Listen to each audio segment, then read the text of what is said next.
જય માતાજી મિત્રો, સ્વાગત છે તમારા નવા વ્લોગમાં। તો આજે આપણે આવી ગયા છે પહેલા આપણે ખેતરની તરફ, અને તમે જોઈ શકો છો આ બધું છે આપણે એરંડાનું ખેતર અને આ બાજુ છે આપણે મગફળીનું ખેતર।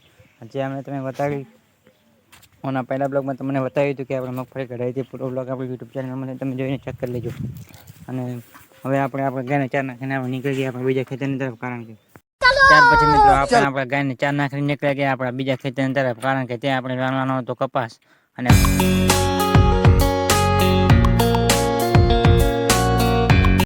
મિત્રો આપણે પહોંચી ગયા છે આપણા ખેતરમાં, અને તમે જોઈ શકો છો આ છે આપણા ખેતર તરફ જવાનો રસ્તો।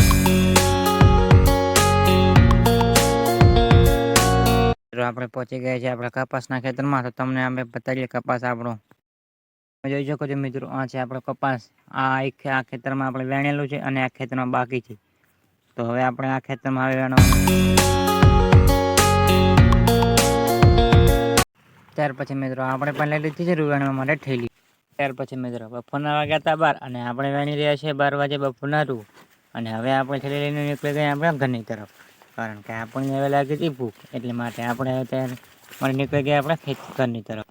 પછી મિત્રો આપણે આવી ગઈ છે પાછા આપણા ખેતરની તરફ, કારણ કે આપણે વાવવાની હતી ચાર આપણા ભેંસો માટે। પછી મિત્રો તમે જોઈ શકો છો આપણે લઈ લીધી એક પોટકો ચાર આપણા ભેંસો માટે, અને ચાર લઈને આપણે નીકળી ગયા આપણા ઘર તરફ। ત્યાર પછી આપણે પણ બાઇક ઉપર એક પોટકો મૂકીને નીકળી ગયા ઘર તરફ, કારણ કે આપણે નાખવાની હતી ઢોરો માટે ચાર, અને આપણે તે લઈને નીકળી ગયા આપણા ઘર તરફ। ત્યાર પછી મિત્રો ચાલીને આપણે આવી ગયા છીએ આપણા ઘરે, અને હવે આપણે નાહી ધોઈને નીકળવાનું છે દૂધ ભરાવવા માટે। ત્યાર પછી મિત્રો થઈ ગયા તો સાંજનો સમય, અને આપણે થઈ ગયા નાહી ધોઈને તૈયાર, અને હવે આપણે જવાનું છે ડેરીએ દૂધ ભરાવવા માટે। તો ચલો આપણે જઈએ ડેરીએ। ત્યાંથી હું ને વિજયભાઈ નીકળી ગયા છે ડેરી માટે દૂધ ભરાવવા માટે।